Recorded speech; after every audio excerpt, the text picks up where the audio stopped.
She was just a little girl in a blue dress crying on the steps of a dance school. He was a billionaire in a suit who almost walked past until four words changed all their lives forever. It was an overcast Thursday afternoon in early spring when Andrew Carter found himself walking down a quiet neighborhood street on the outskirts of Seattle. He wasn't supposed to be there. His driver had taken a wrong turn, and instead of heading straight to the office for another meeting with investors, Andrew had asked to be dropped off a few blocks away. He said he needed air. The truth was he needed silence, the kind that doesn't ask questions or expect answers. He walked with his hands in the pockets of his light gray suit. His expensive shoes made little sound on the damp pavement. Andrew looked every bit the man the world thought he was. Confident, polished, untouchable. But inside, he was a shell of the man he used to be. His wife, Lily, had died just 8 months ago after a brutal fight with cancer. Since then, Andrew had mastered the art of functioning without living. He filled his calendar with meetings, launched new divisions of his company, and smiled at all the right cameras. But his house was silent, his heart even more so. He passed a modest dance studio tucked between a laundromat and a deli. It wasn't the kind of place he would normally notice. There were no big windows, no fancy branding, just a chalkboard sign outside that read, "Father-daughter dance today, 5 p.m." He barely registered it until he saw her.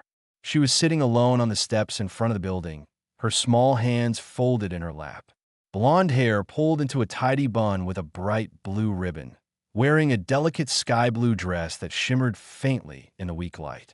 Her white ballet shoes were scuffed, and her posture was too still for a child her age. Andrew slowed instinctively. There was something about her, the way her eyes stared at the ground, as if it had let her down, that made him stop. He hesitated, unsure if approaching her would frighten her or invite trouble. But as he stepped a little closer, she looked up. Her eyes were the color of the sea just before a storm, blue, clear, but heavy with emotion. She didn't flinch. She didn't ask who he was. Instead, with a voice so quiet he almost didn't hear it, she said, "It's the daddy dance, and I don't have one." Her words hit him like a punch to the chest. There was no dramatics in her tone, just simple truth. And somehow that made it even harder to bear. Andrew crouched down slowly, lowering himself to her level. His knees cracked, reminding him that he wasn't young anymore. But in that moment, something inside him, the part that had been numb for months, shifted. He looked into her eyes and without even thinking said, "Then I'll be your dad for the dance." There was no dramatic music, no crowd watching. Just a girl with a broken hope and a man with a broken heart, meeting in the middle of an ordinary sidewalk, changing both their lives without even realizing it. Sophie Brooks was finishing her 10th night shift in a row at the downtown hospital when her phone buzzed with a message from her neighbor. It simply read, "Emma had a great time at the dance. She'll tell you everything. Also, you might want to ask her about the man in the gray suit." The message puzzled her, but there was no time to respond. She was already late picking up her daughter. Her body ached in ways she'd stopped trying to describe. The hospital floor had been chaos all night. Emergency codes, alarms, patients crying, doctors snapping. She had become used to functioning under constant pressure. But some days it hit harder than others. Today was one of those days. The weight of exhaustion pressed down on her shoulders as she drove home in her beat-up Honda Civic, the back seat still full of old toys and scrubs she hadn't washed in a week. Emma was waiting for her in the neighbor's living room, curled up on the couch with a juice box in one hand and a plastic tiara in the other. She looked radiant, glowing in a way Sophie hadn't seen in what felt like forever. Her little blue dress had glitter across the skirt, and her cheeks were still slightly pink from exertion. Sophie knelt down, brushing a lock of hair from her daughter's forehead, and asked gently, "Did you have fun, sweetheart?" Emma nodded furiously and began to speak all at once, the words tumbling over each other like an overflowing faucet. It was amazing. There were lights and music and cookies and lemonade, and we all got to twirl and do spins. And Mommy, he picked me. Sophie blinked. "Who picked you?" Emma beamed. "The man in the suit, the gray one. He saw me sitting alone, and I told him I didn't have a daddy to dance with. And then he said he'd be mine just for the dance." Sophie froze for a second. A strange tightness bloomed in her chest. Her first instinct was panic. Who was this man? Why had a stranger danced with her daughter? Why had no one called her? Her mind jumped to headlines and horror stories. But then she looked again at Emma's face. There was no fear in her daughter's eyes, only wonder. The kind of wonder Sophie hadn't seen in her for so long, not since everything changed. After thanking the neighbor, Sophie drove Emma home, listening carefully to every detail. Emma told the story like it was a fairy tale. The man had brown hair and the kindest blue eyes, she said. He helped her tie her ribbon when it came loose and showed her how to spin without falling. He didn't talk down to her or make her feel like she was just a little kid. He called her Miss Emma and even gave her a rose from the refreshment table. Sophie tucked Emma into bed that night with her heart caught between two emotions, relief and unease. Relief because for the first time in months, her daughter had felt seen and special. Unease because she didn't know who this man was or what he wanted. She lay in bed afterwards, staring at the ceiling, listening to the silence of the house. She hadn't expected to raise a child alone. Emma's father had left 3 years ago, shortly after Emma's 3rd birthday, without warning or explanation. One morning, he kissed Sophie on the cheek, packed a bag, and simply never returned. The mortgage, the bills, the daycare fees, all of it had come crashing down on Sophie's shoulders, and she had carried it ever since, silently determined never to show her daughter just how hard things had become. The next morning, while Emma was eating cereal, she showed Sophie a photo on the neighbor's phone. The man in the gray suit was kneeling next to her, holding her hand, both of them mid-laugh. The image hit Sophie in the gut, not just because he was handsome, though he was, but because he looked like he genuinely cared. There was something soft in the way he looked at Emma, something unforced. He hadn't posed for the camera. He hadn't faked a smile. He was just present. Sophie couldn't remember the last time someone had looked at her daughter that way. Still, she couldn't let her guard down. She asked the neighbor for his name. Andrew Carter, the neighbor replied, as if that should mean something.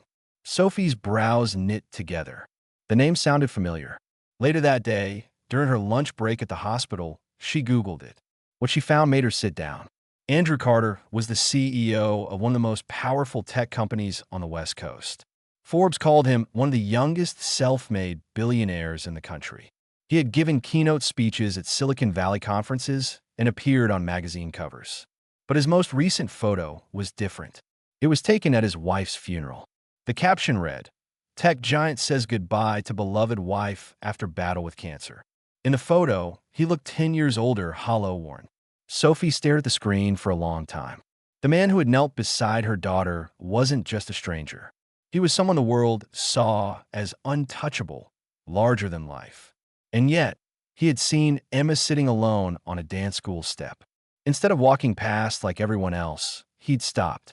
That night, when Emma asked if she might see Daddy Andrew again, Sophie didn't have an answer. But something deep inside her shifted. For the first time in years, she wondered not just if she could survive, but if she might one day hope for more. Andrew Carter had never felt more unsure of himself than when he stood outside the modest townhouse on 18th Street, holding a bouquet of simple white daisies. It wasn't the kind of place he usually visited. He was used to penthouse boardrooms, polished marble lobbies, and sleek restaurants with valet parking. But here, in this quiet, slightly worn neighborhood with cracked sidewalks and children's bikes strewn across front lawns, he felt more out of place than ever. And yet he stayed. He had called the neighbor from the dance studio, explaining who he was, and asked if she might pass along his number to Emma's mother. He wasn't even sure what he'd been hoping for. An awkward thank you, maybe, or a polite brush-off. Instead, 3 days later, he received a text from a number he didn't recognize. It was short and cautious. "Emma would like to thank you in person. Saturday afternoon, 3 p.m. He hadn't expected a response, let alone an invitation. And now, standing here with his heart racing like a teenager's, he felt foolish for caring so much. He knocked twice, not too loud, and after a moment, the door opened to reveal the girl who had changed everything. Emma grinned the moment she saw him. "You came," she said, throwing her arms around his waist before he had time to react.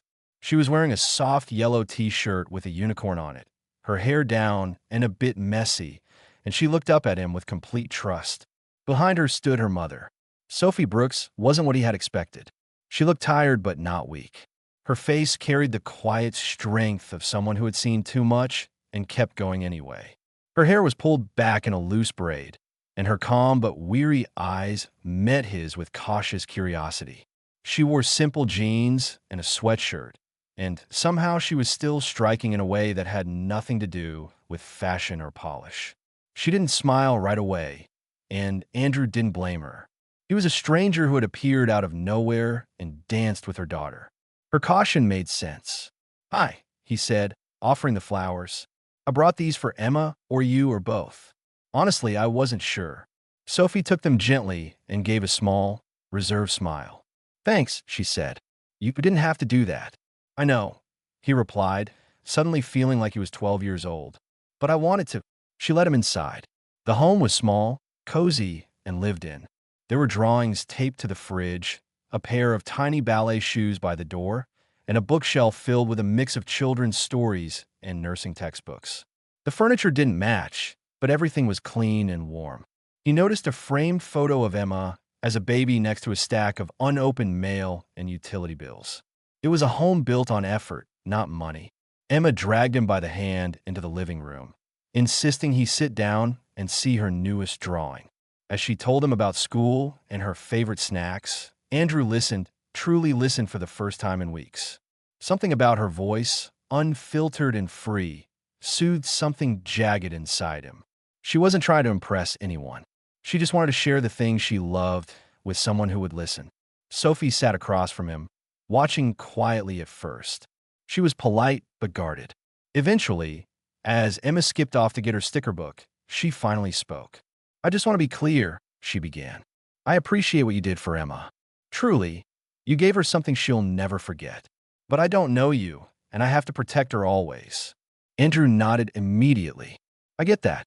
I would feel exactly the same. I didn't come here to make things complicated. I didn't plan any of this. That day, I just saw a little girl who reminded me of something I lost, and I couldn't walk away." Sophie's expression softened just slightly. "Your wife," she said quietly. He looked at her, surprised, and then nodded.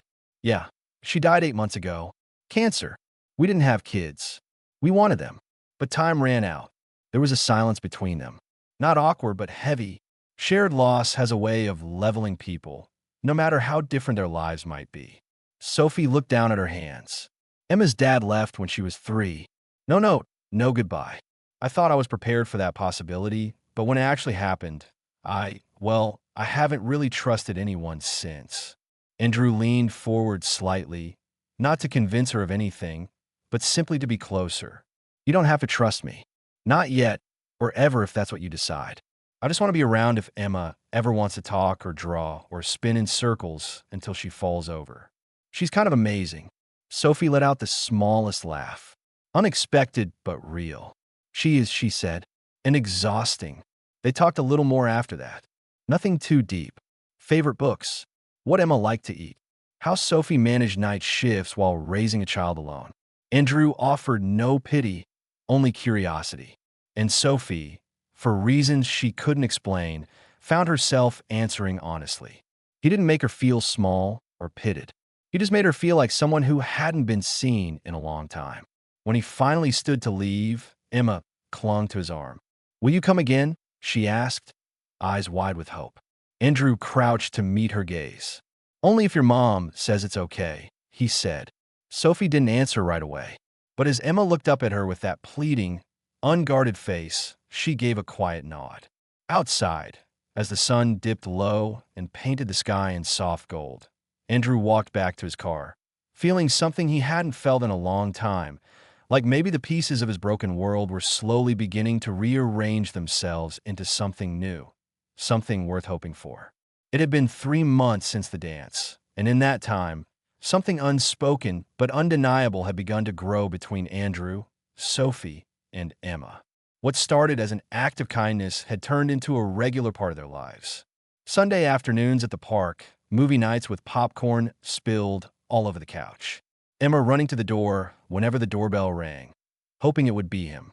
Sophie had started smiling more. Not wide, easy smiles like she used to give in another life, but soft, quiet ones that crept into the corners of her mouth when she wasn't watching. Andrew never overstepped. He never tried to replace anyone.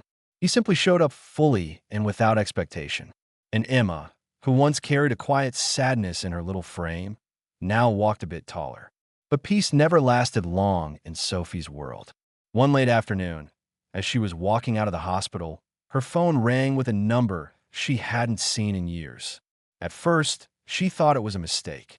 Then she froze. It was him, Derek, Emma's biological father. His voice was casual, almost smug, as if no time had passed. "Hey, Soph, I've been thinking. I want to see my daughter." Sophie nearly dropped the phone. Her mind went white hot with a mix of rage and fear. He hadn't called in over 3 years. No birthday cards, no child support, not even a text. Just silence like she and Emma had never existed. She managed to steady her voice enough to say, "You don't get to call her your daughter. You gave that up the day you walked out." But Derek wasn't rattled. In fact, he seemed amused. "I heard you've been keeping some fancy company. CEO guy, right? What's his name?" "Carter. Must be nice." "All that money floating around makes me wonder if maybe I should start thinking about my rights again." That's when she understood. He didn't care about Emma.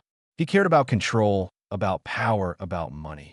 Sophie hung up without another word, her hands trembling so hard she had to sit down on the curb outside the hospital.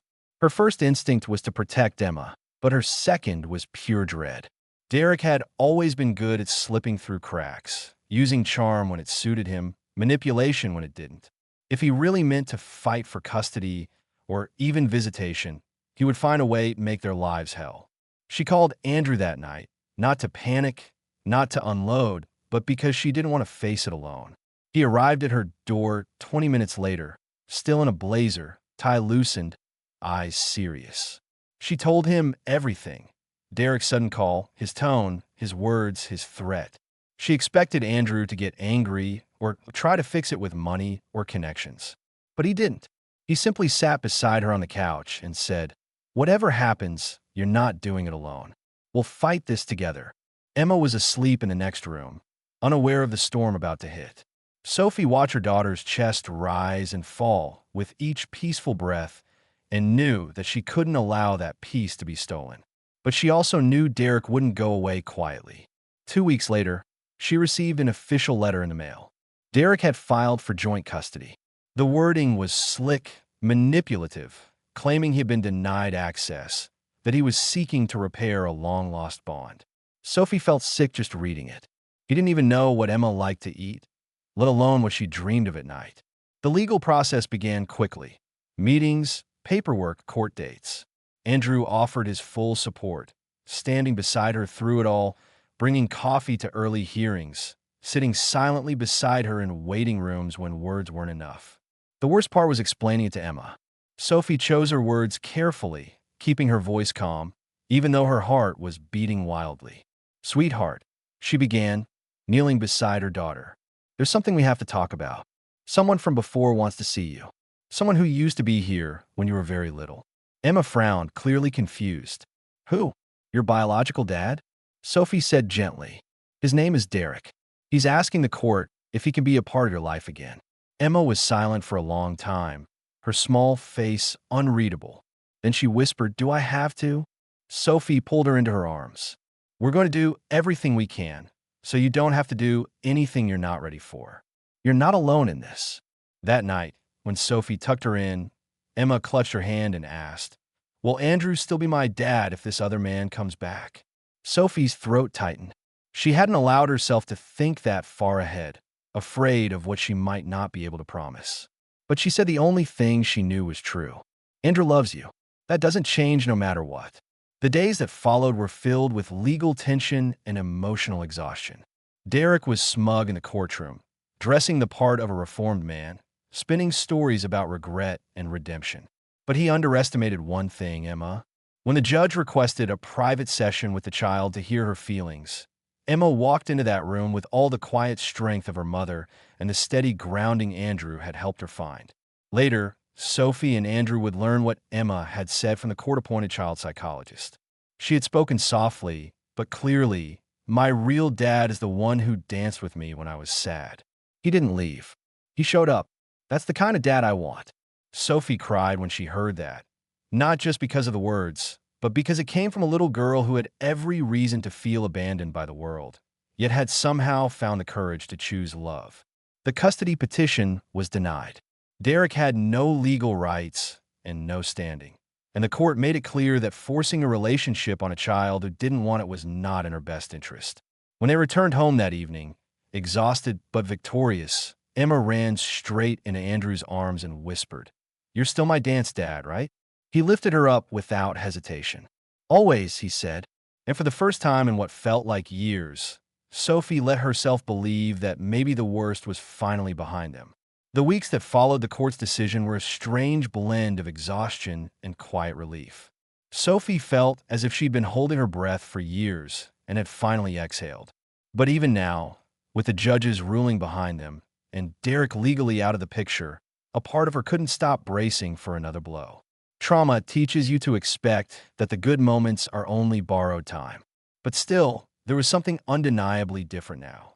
The shadow that had loomed over her family for so long had begun to recede. Emma was sleeping better. She no longer woke up crying from dreams she didn't understand. She no longer asked whether someone else might try to come and take her away. Instead, she bounced out of bed every morning with her usual energy, braiding her doll's hair and asking when Andrew would visit again. Their bond had only grown stronger. He was the one she ran to with her drawings, the one she demanded push her higher on the swings, and the one who sat with her when she tried to read big words aloud, cheering at every small success like it was a championship win. Sophie noticed the way Andrew had become a fixture in their lives. Not loudly, not all at once, but slowly through steady presence. He was there for Sunday dinners, helping to carry groceries, and sitting with Sophie late into the evening after Emma had gone to bed. They talked about everything: childhoods, losses, dreams they hadn't admitted out loud in years. There was no need to impress one another. The masks they both wore in their separate, polished worlds had quietly slipped away. One late evening, Sophie found herself standing at the kitchen sink, staring out at the backyard where Andrew and Emma were building a lopsided birdhouse. She watched as he held the tiny wooden pieces together and let Emma hammer the nails, even when she bent two of them completely sideways. He didn't correct her or sigh in frustration. He just smiled, adjusted the pieces, and tried again. That image, Andrew, patient and present, covered in with glue and laughter, brought something to life in her chest that she'd buried for years. Not just affection, not just gratitude, but love. Not the cautious, maybe someday love she thought she might find again, but something truer, solid, earned. She was still staring when he came inside, arms full of paint brushes and wood shavings, with Emma skipping behind him. He grinned, his hair a mess, a smudge of blue paint on his jaw. "We've created a masterpiece," he said, and possibly violated several safety codes. Emma held up the birdhouse like it was a trophy, beaming.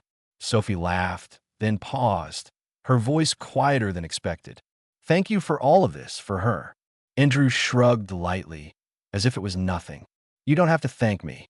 "I do," Sophie said, her eyes meeting his. "Because you chose us when you didn't have to." He didn't respond right away. Instead, he looked at her, really looked past the tired eyes and worn-out sweatshirt, past the months of fear and caution, and saw the woman who had fought every single day to hold her life together. "I did," he finally said, "and I'd choose you again." That night, after Emma had gone to sleep, Andrew and Sophie sat on the couch, the TV flickering with some show. Neither of them was really watching. The silence between them had grown comfortable, like the pause between heartbeats. Andrew shifted slightly and looked at her. "I know things have been complicated, and I'm not asking you for anything right now, but I need you to know something." Sophie turned toward him. "I love her," he said quietly. "Emma, not just in a she's a great kid way. I love her like she's mine, and I know she's not by blood, but that doesn't matter to me. It never has." Sophie felt her throat tighten, tears stinging before she could stop them. She reached for his hand instinctively, and when their fingers touched, it was like something settled between them, something they'd both been circling for a while but hadn't dared to name. "I know," she whispered. "She knows, too." The next morning brought something unexpected. A letter delivered in a plain envelope addressed to Sophie in handwriting she hadn't seen in years. At first, her stomach twisted. Was Dare trying again? Had he found another loophole? Though when she opened it, she froze. The letter was from a state prison 2 counties over. The handwriting was undeniably his, but the tone was different, stripped of ego, raw. Derek had been arrested a few weeks after the custody hearing on charges unrelated to Sophie: financial fraud, assault, parole violation. The letter was an apology, though a broken, clumsy one. He admitted to abandoning them, to choosing himself over his family, to only returning when he thought there might be something in it for him. "You were always better than me," he wrote. "And Emma is lucky she got that from you. I thought I was coming back to claim something that was mine, but I see now I never earned it. She's not mine. I'm not hers. Please don't let her grow up hating me. Let her forget me, and let her love whoever's loving her now." Attached was an official notarized statement of full parental relinquishment. It was short and legally binding. He had signed away any future claim, right, or presence in Emma's life. No appeals, no challenges, just an end. Sophie sat at the kitchen table for a long time, letter in hand, the sun rising behind her like a quiet promise. When Andrew arrived later that morning, Emma threw herself into his arms like always. But this time, Sophie didn't just watch. She walked up to them, slid the letter silently into Andrew's hands, and leaned her head against his shoulder. "Looks like we're not borrowing time anymore," she said softly. He looked down at her, then at Emma, who was happily humming to herself and talking about pancakes. "No," he said, "we're building it." Summer arrived slowly that year, stretching into Seattle like a long exhale after a season of holding its breath. The rain softened, the days grew longer, and the light that spilled through the windows of Sophie's little townhouse felt warmer, more forgiving. After everything, the court battles, the fear, the long nights, life had finally settled into something that felt like peace. Not perfect, not without its quiet aches, but real, solid, and most of all, earned. Emma had blossomed. She laughed with her whole body now, unafraid and unguarded, like a child who finally believed the floor beneath her wouldn't disappear. Her drawings covered the fridge. Her shoes were always dirty from the backyard. She'd started calling Andrew Dad without anyone asking her to. One day, it just slipped out mid-sentence, as casually as if she'd been saying it all her life. Andrew had looked up at Sophie when it happened, startled, emotional, but didn't say anything in the moment. Later that night, he admitted that it was the most important word he'd ever heard someone call him. Sophie was learning slowly how to let go of survival mode. For years, she had existed in a constant state of tension, ready to run, to fight, to endure. But now, she found herself lingering in bed a little longer on Sundays. She found herself cooking, not just for sustenance, but for joy. She let herself laugh more often. And when she looked in the mirror, she didn't just see a tired mother. She saw a woman again, a woman who had fought her way through fire and come out stronger. And she saw Andrew standing beside her every step of the way, never demanding, never pressuring, just there like sunlight through the trees. It was in the middle of this new, quiet happiness that the letter arrived. It had no return address, just Sophie's name printed neatly on the front. The paper inside was lined, the handwriting familiar in a way that made her chest tighten before she even read the first word. It was from Derek, but not the Derek. She remembered the man who disappeared without looking back, who had reappeared only to cause more damage. This was different. The letter was short, but it carried a weight that pressed against her ribs as she read. He was in prison now, serving a sentence for multiple offenses, some unrelated to her, others that painted a fuller, darker picture of the life he had fallen into. The tone of the letter was stripped of charm. It didn't try to manipulate or provoke. It sounded tired, defeated, sincere in a way she never thought she'd see from him. He admitted he had failed her. He didn't try to explain or excuse it. "You were good, he wrote. You tried. I wasn't ready to be a father or a man, and I ran from both. I thought I could come back and take something that wasn't mine anymore. But watching what you've built, even from a distance, made me realize I was never the one who deserved it. The letter continued, describing moments he remembered from when Emma was a baby, her laugh, the way she used to fall asleep holding his finger. I think about that sometimes, and I feel like I'm holding on to someone else's life, he wrote, because I let it all go, and now I want to do the only right thing I can. The last page was official, a notarized document relinquishing all remaining parental rights, a final signature with no conditions. Derek had closed the door he had once barged through and locked it himself from the other side. Sophie sat at the kitchen table with the letter in her lap, unable to move for a long time. It was a strange thing getting what you always wanted from someone you never wanted to meet again. There was no joy in the letter, only silence. But in that silence was space, and for the first time in years, that space wasn't filled with fear. She waited to show it to Andrew. That evening, after Emma had gone to bed, she handed him the envelope without a word.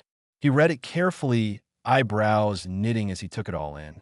When he reached the end, he looked up at Sophie with something like astonishment. I didn't think he had this in him, Andrew said. Neither did I, Sophie replied. They sat for a while without speaking. Then Sophie leaned back in her chair, rubbing her temples. You know what's strange? I always thought I'd feel victorious if this happened, like I finally won, but I don't. I just feel lighter and a little sad for the man he could have been. Andrew reached across the table and took her hand in his. That's because you're not bitter. You've been through hell, but you didn't let it make you cruel. Later that week, Sophie told Emma about the letter in the simplest way she could. She didn't read it aloud or talk about prison. She just said that sometimes people realize too late what matters, and that Emma's first dad had made a decision to step away so she could keep living a life full of love. Emma was quiet for a moment, processing it the way only children can, simply and with startling clarity. So now it's just us, she asked. Sophie smiled and tucked a strand of hair behind her daughter's ear. It's always been us. Now it's just more official. Emma nodded thoughtfully. I like our us, she said, especially with pancakes. They made pancakes that night for dinner, blueberry, Emma's favorite. Andrew showed up halfway through, still in his work clothes, and Sophie handed him a spatula. No one mentioned the letter again. They didn't need to. Days passed, then weeks. Andrew spent more time at the house, quietly slipping into the rhythm of their little world. Sophie no longer hesitated when he reached for her hand in public. Emma no longer knocked before barging into his office at home, climbing onto his lap mid-video call, announcing her presence like she belonged there because she did. One evening after Emma had gone to sleep, Sophie and Andrew sat on the porch, sipping tea and watching the stars appear. The air smelled like grass and warm pavement. Sophie looked over at him, her voice quiet but certain. I think we're ready, she said. Andrew turned to her, eyebrows raised. For what? He asked. She smiled. To stop holding back, to stop waiting for something to break. He didn't say anything for a moment. Then he took her hand, pulled her gently to her feet, and kissed her forehead. I've been ready, he whispered. And for once, Sophie believed it, all of it.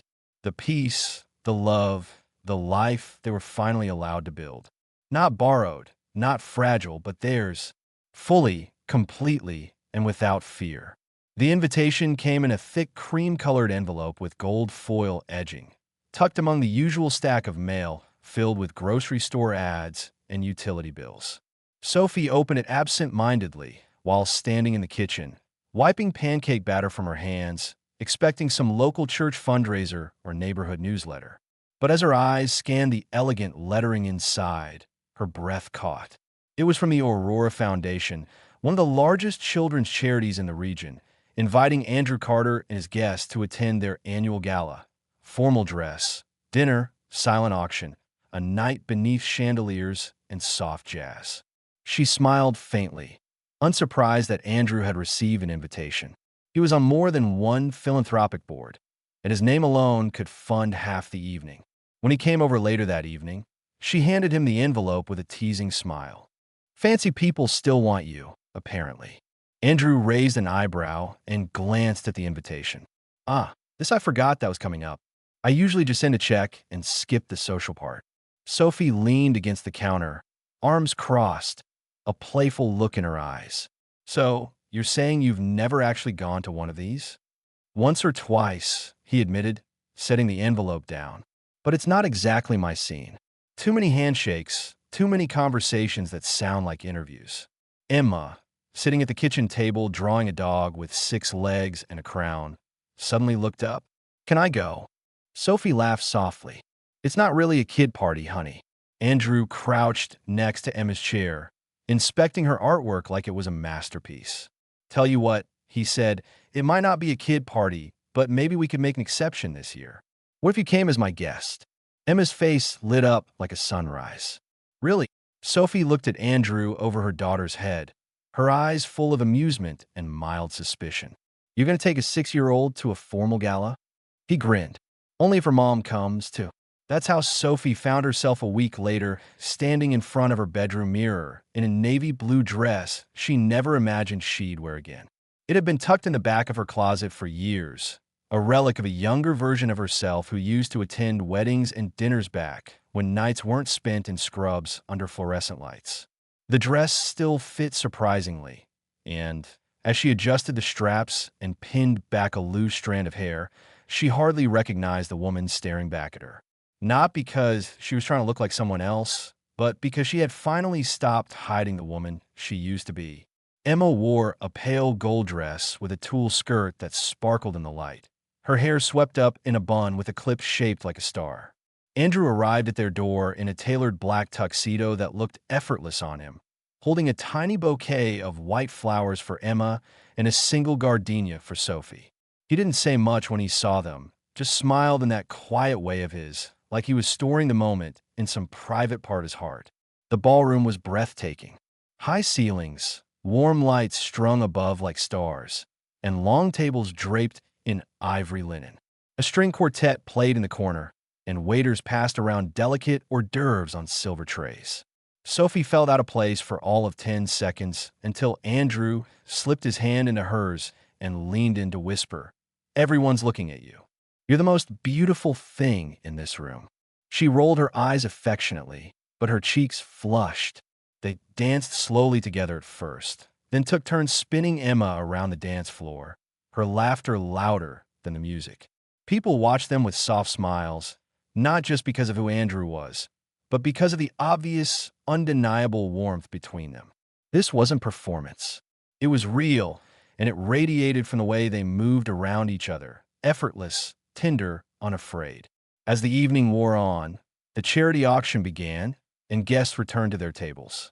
Andrew stood and cleared his throat, asking for the microphone. The room grew quiet. Sophie looked up in surprise. He hadn't mentioned any speech. He stood at the front, tall and calm, holding Emma's small hand in his. Most of you know me as a businessman, or maybe you've read about my company in the news. But tonight, I don't want to talk about innovation or market growth. I want to talk about one moment. A moment that changed everything for me. He paused, glancing at Emma with a soft smile. Not long ago, I passed by a dance school and saw a little girl sitting alone on steps. She said she didn't have a father to dance with, and I asked if I could be hers just for that moment. I didn't realize that saying yes to that dance would mean saying yes to everything that followed. To family, to healing, to love I didn't know I could feel again. Sophie's eyes filled as she listened, her heart pounding in her chest. Andrew continued, his voice steady. Sometimes the people who need us the most aren't looking for big promises or perfect plans. Sometimes they just need us to show up. So this year, I'm matching every donation made tonight. Not because it looks good on paper, but because I believe that one small act of kindness can lead to something greater than we ever imagined. The room erupted in applause, but Andrew didn't step down from the stage right away.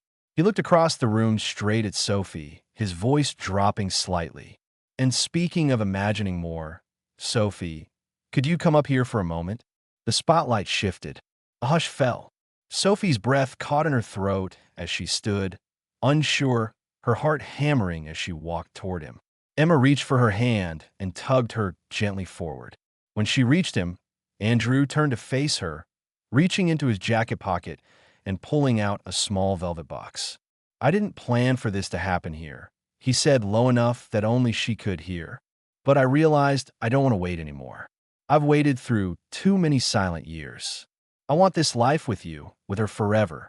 He opened the box, revealing a simple but beautiful ring. Nothing flashy, nothing performative, just something true. "Will you marry me?" he asked.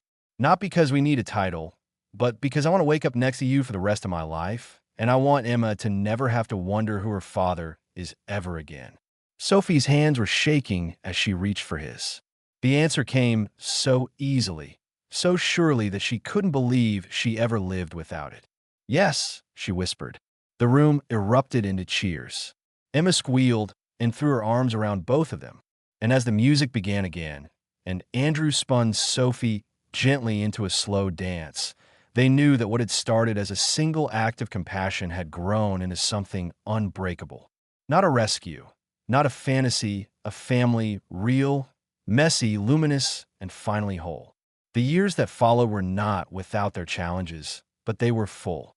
The kind of full that comes from a life lived honestly, deeply, with no corners cut and nothing left unsaid.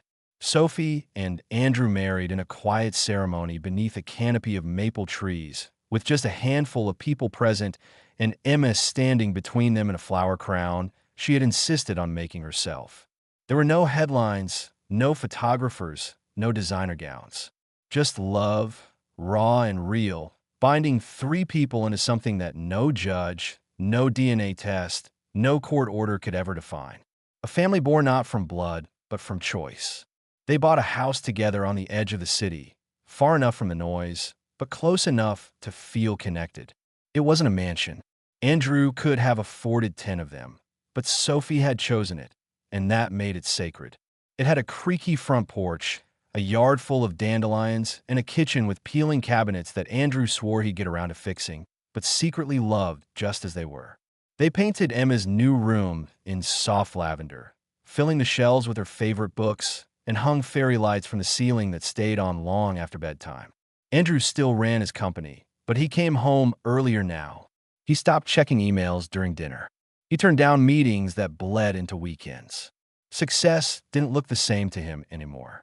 It wasn't in stock prices or conference panels. It was in Emma's voice calling him dad without hesitation, in Sophie's laughter drifting through the house, in the feeling of holding something fragile and knowing he wouldn't lose it this time. One chilly morning in late October, the family welcomed a new addition, baby Oliver, who came into the world screaming and red-faced, demanding attention from the second he arrived. Sophie held him against her chest, exhausted and radiant, while Andrew sat beside her, his arms wrapped around both of them, overwhelmed in a way he hadn't been since that day on the steps of the dance school. Emma, now 8, peeked in shyly and crept to the bedside, staring at her new baby brother with wide, fascinated eyes. "Can I hold him?" she whispered. Andrew helped her settle onto a chair and gently placed Oliver in her arms. She looked down at him with a tenderness so pure it made Sophie tear up. "He's kind of wrinkly," Emma said after a long moment, grinning. "But I like him." Life found a rhythm again. Slow mornings with cereal and cartoons, school runs and weekend hikes, late-night feedings and diaper explosions, and endless cups of reheated coffee. It was beautiful chaos, the kind Sophie had once been too afraid to hope for. She still worked part-time at the hospital, but now it was her choice, not survival. Andrew's company continued to thrive, but he no longer felt the need to prove anything to anyone. What mattered most couldn't be measured in press releases or annual reports. Then came the spring recital. Emma had been rehearsing for months. She was one of the older girls now, leading her group through a dance she'd helped choreograph herself. Sophie and Andrew sat in the front row of the auditorium, Oliver asleep in a wrap against Sophie's chest, the lights dimming as music began to fill the room. And then Emma appeared, taller now, her bun perfectly in place, her blue dress sparkling just slightly as she moved with confidence across the stage.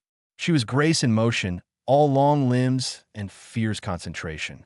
And for a moment, time stopped. Sophie felt her chest swell with pride, remembering that first dance, that broken little girl in a blue dress, sitting alone on the steps, and the man in the gray suit who chose not to keep walking. When the recital ended, the audience stood in thunderous applause.